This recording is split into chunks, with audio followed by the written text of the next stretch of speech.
मध्य प्रदेश के उपचुनावों में पूर्व मुख्यमंत्री कमलनाथ के एक बयान को लेकर बवाल मचा हुआ है। डबरा विधानसभा सीट के लिए चुनाव प्रचार के दौरान वोट मांगते मांगते विवादित बयान दे दिया। ये बयान बीजेपी उम्मीदवार इमरती देवी पर था। सरल स्वभाव के सीधे साधे हैं, ये तो करेंगे। ये उसके जैसे नहीं है क्या? उसका नाम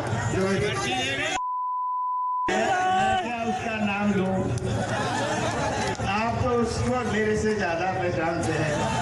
आपको तो मुझे पहले ही सावधान कर देना चाहिए था। ये क्या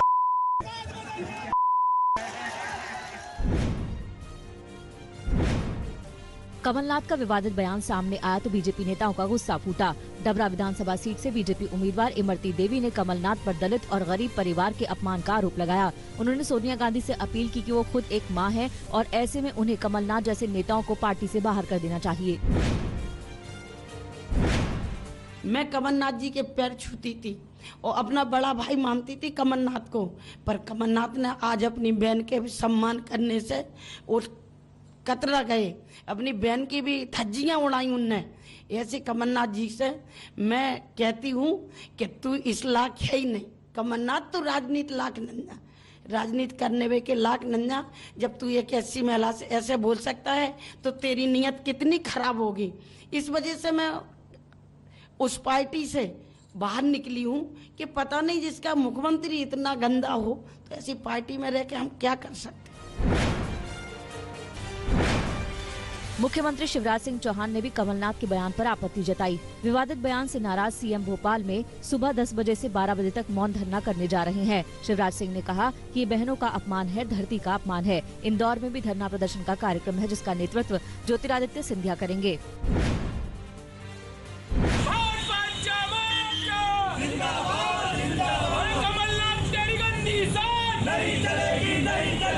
कमलनाथ के बयान से मध्य प्रदेश की सियासत में तूफान आ गया है। विरोध प्रदर्शन शुरू हो गए हैं। इंदौर में अनुसूचित जाति मोर्चा के कार्यकर्ताओं ने कमलनाथ के खिलाफ नारेबाजी की और पुतला दहन किया। प्रदर्शनकारियों ने मांग की कि अगर कमलनाथ ने अपने बयान पर माफी नहीं मांगी तो उनकी जहां कहीं भी जनसभा होगी वहां उनका विरोध किया जाएगा।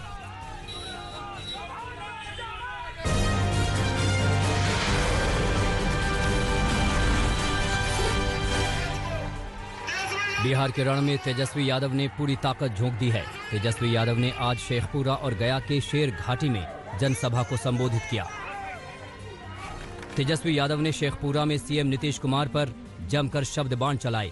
उन्होंने नीतीश कुमार को पलटू चाचा कहकर तंज भी कसा।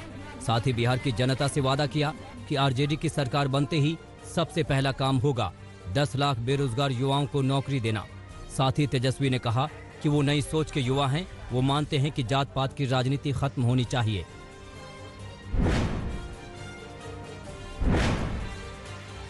बीजेपी की तरफ से दिए गए वोट कटवा वाले बयान से एलजेपी के अध्यक्ष चिराग पासवान आहत हैं। आज तक से हुई बातचीत में चिराग पासवान ने कहा कि बिहार चुनाव में एलजेपी की ताकत का अंदाजा जेडीयू को हो जाएगा। पिता के दसवें पर चिराग पासवान बेहद भावुक हुए और उन्होंने बीजेपी के वोट कटवा वाले बयान पर कहा कि ऐसे बयान वो लोग दे रहे हैं जो दिवंगत पिता के करीबी और साथी रहे हैं। कांग्रेस सांसद और वरिष्ठ नेता शशि थरूर ने एक बार फिर से विवादित बयान दिया है।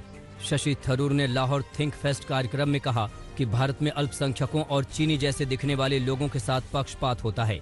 इतना ही नहीं, शशि थरूर ने कहा कि मोदी सरकार कोरोना से लड़ने में नाकाम रही है। उन्होंने कहा कि कोरोना को लेकर तबलीगी जमात के मार्फत अल्पसंख्यकों को निशाना बनाया गया। उन्होंने राहुल गांधी की तारीफ करते हुए कहा कि राहुल ने पीएम मोदी को कोरोना को लेकर चिताया था, मगर मोदी सरकार ने राहुल की बात नहीं सुनी।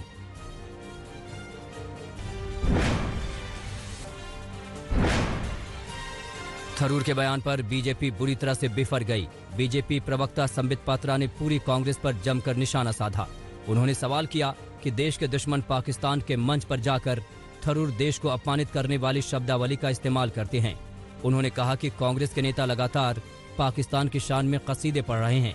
इतना ही नहीं, उन्होंने राहुल गांधी से सवाल किया कि क्या राहुल गांधी अब पाकिस्तान में जाकर चुनाव लड़ेंगे। उन्होंने कहा कि आज के बाद वो राहुल गांधी को राहुल लाहौरी कहकर बुलाएंगे।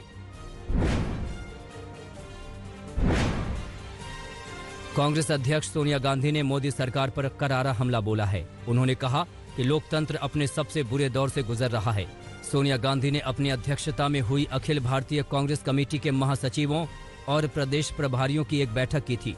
इसी बैठक में उन्होंने नए कृषि कानूनों को पारित कराए जाने का मुद्दा, उत्तर प्रदेश के हाथरस में एक दलित लड़की से कथित गैंगरेप और उसकी मौत का मामला, उत्तर प्रदेश में कानून व्यवस्था की स्थिति और देश में अर्थव्यवस्था की स्थिति से जुड़े मुद्दे जोर शोर से उठाया।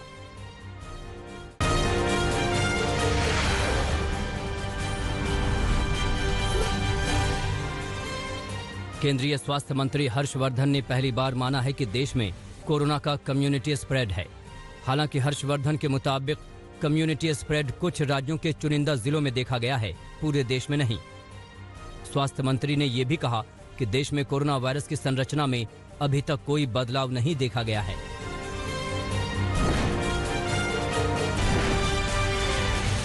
देश में कोरोना के घटते मामलों के बीच सर्दियों में संक्रमण की दूसरी लहर की आशंका जताई जा रही है। कोरोना पर बने कोऑर्डिनेशन पैनल के चीफ वीके पॉल के मुताबिक कोरोना से लड़ाई लंबी चल सकती है और अभी भी वायरस के बारे में नई नई जानकारियां आ रही हैं। लिहाजा सर्दियों में लोगों को बहुत ज्यादा एहतियात रखनी होगी और त्योहारों पर भीड़ भाड़ से बचना होगा। दुनिया भर में कोरोना की दूसरी लहर देखी जा रही है। वहीं भारत में पिछले 3 हफ्तों से संक्रमण में गिरावट हो रही है।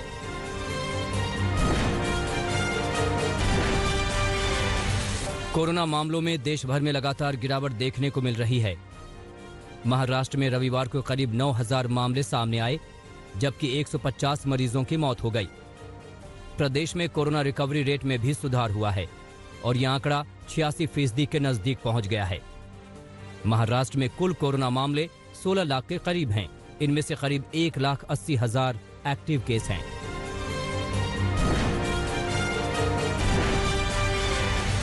दक्षिण भारत में भी कोरोना मामलों में गिरावट दिख रही है। तमिलनाडु में 24 घंटे में करीब 4,000 नए मामले सामने आए, जबकि 56 लाख मरीजों की मौत हो गई।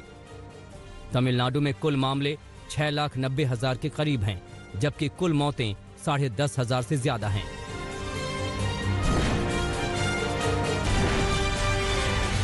दिल्ली में कोरोना के स्वस्थ होने का आंकड़ा 3 लाख से पार हो गया है, जबकि कोरोना के कुल मामले 3,30,000 से ज्यादा हैं। राजधानी में पिछले 24 घंटे में कोरोना के करीब 3,300 नए मामले सामने आए हैं। वहीं 28 मरीजों की मौत हो गई। दिल्ली की कोरोना रिकवरी रेट 91% के आसपास है।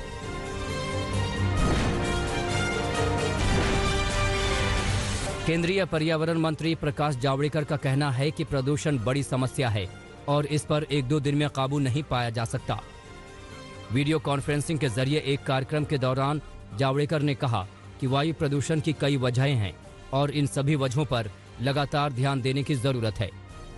इस बीच दिल्ली एनसीआर में प्रदूषण का स्तर लगातार बढ़ता जा रहा है। पंजाब हरियाणा में पराली जलाने की घटनाओं को इसका जिम्मेदार माना जा रहा है।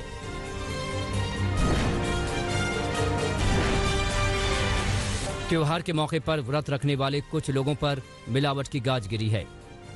रुड़की में कुट्टू के आटे के सेवन से दर्जनों लोग बीमार हो गए। इन्हें अस्पतालों में भर्ती करवाया गया है। पुलिस उन दुकानों पर छापे मार रही है जहां से आटा खरीदा गया था। ऐसे ही मामले पानीपत में भी सामने आए हैं। कुट्टू का आटा खाने से 2 परिवार के 7 लोग बीमार पड़ गए।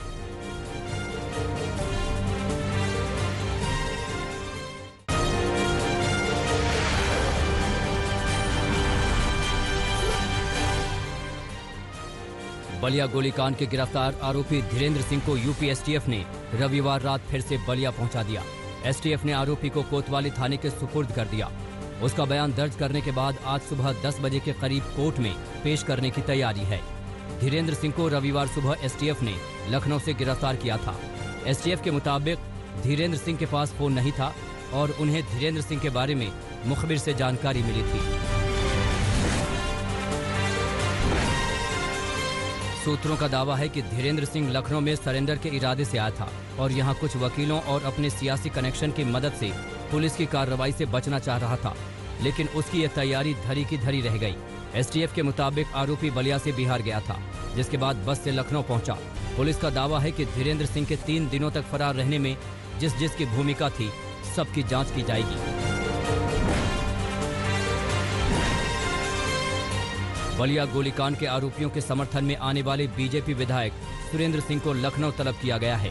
सूत्रों के मुताबिक प्रदेश बीजेपी अध्यक्ष स्वतंत्र देव सिंह ने बलिया कांड में विधायक की बयानबाजी से नाराजगी जताई है। विधायक सुरेंद्र सिंह से आरोपी की नजदीकियां बताई जा रही हैं। विधायक ने गोलीकांड में पुलिस और प्रशासन की कार्रवाई को भी एक तरफा बताया था और आरोपियों की ओर से शिकायत करने थाने भी गए थे। बलिया कांड में पीड़ित परिवार ने आरोपी धीरेन्द्र के लिए मौत की सजा की मांग की है। पीड़ित परिवार का आरोप है कि बीजेपी विधायक सुरेंद्र सिंह आरोपियों को शह दे रहे हैं, इसलिए उन पर भी कार्रवाई की जाए। परिवार ने एक सदस्य के लिए सरकारी नौकरी, 50 लाख मुआवजा और सुरक्षा की भी मांग की है। इस बीच राजनीतिक दलों के प्रतिनिधि मंडल भी पीड़ित परिवार से मिलने पहुंच रहे हैं।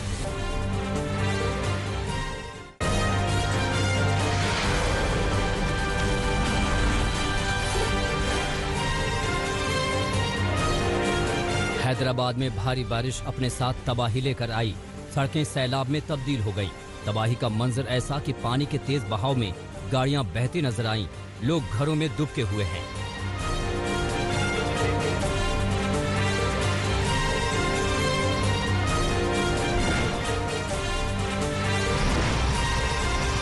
हैदराबाद में बारिश के बाद तबाही का मंजर जारी है। गलियों में सैलाब है तो कई गाड़ियां बर्बाद हो गई हैं। इस बीच हैदराबाद से सांसद असदुद्दीन ओवैसी ने अपने क्षेत्र का दौरा किया और हालातों का जायजा लिया।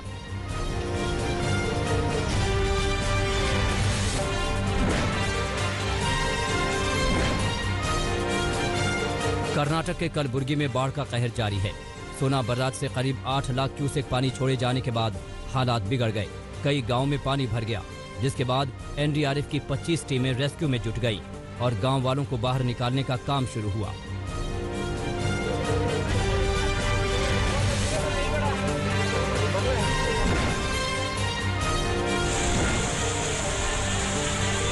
राजस्थान के पाली में बेमौसम बारिश ने सड़कों का बुरा हाल कर दिया। कई इलाकों में मैनहोल खुल गए। वहीं किसानों को भी भारी नुकसान का सामना करना पड़ रहा है।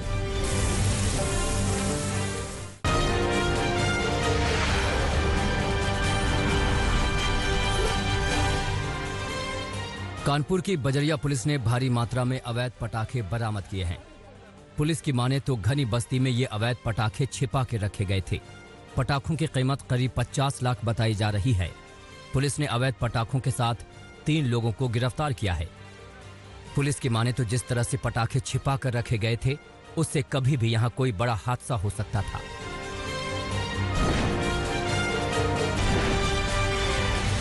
झांसी के बबीना थाना क्षेत्र में एक दर्दनाक हादसा हुआ है। यहां बसई बॉर्डर पर एक फॉर्च्यूनर कार अनियंत्रित होकर कुएं में गिर गई। कार में 3 लोग सवार थे, जिनमें से एक शख्स की मौत हो गई, जबकि 2 लोगों को गंभीर हालत में कुएं से बाहर निकालकर अस्पताल पहुंचाया गया है। बताया जा रहा है कि मृतक शराब ठेकेदार था। अब पुलिस आगे की कार्रवाई कर रही है।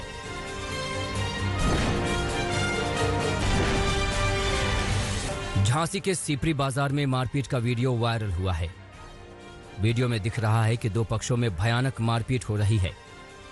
दोनों ओर से लोग लाठी डंडे से लैस दिख रहे हैं।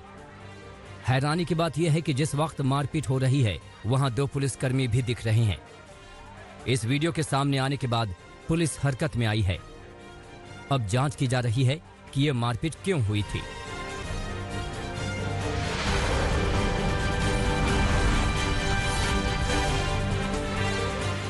पाकिस्तान के कराची में विपक्षी पार्टियों ने प्रधानमंत्री इमरान खान के खिलाफ फिर से मोर्चा खोल दिया है। सभी विपक्षी पार्टियों ने एक ही मंच से हल्ला बोला। PMLN की वाइस प्रेसिडेंट मरियम नवाज ने ऐलान किया कि वो इमरान को सत्ता से बेदखल कर जेल में भेजेंगी और नवाज शरीफ को सत्ता में लाएंगी। रविवार को आयोजित रैली में लाखों लोग शामिल हुए। इसमें जमीयत उलेमाए इस्लाम के प्रमुख फजलुर रहमान और PPP के चेयरमैन बिलावल भुट्टो जरदारी भी मौजूद रहे। एक ऐसी ही रैली 16 अक्टूबर को गुजरावाला में हुई थी।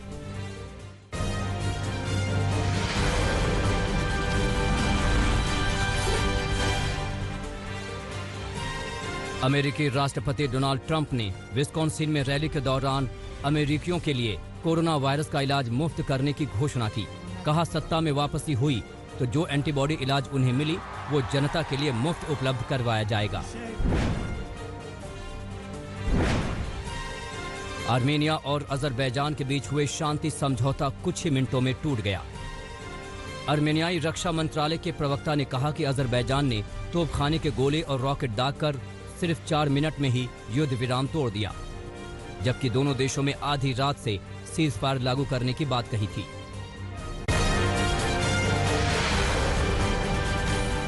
नमस्कार, मैं हूं अंजना ओम कश्यप। हमें उम्मीद है ये वीडियो आपको पसंद आया होगा। लेटेस्ट खबरों के लिए यूं ही देखते रहिए आज तक, और इस वीडियो के पसंद आने पर लाइक, शेयर एंड सब्सक्राइब करना ना भूलें।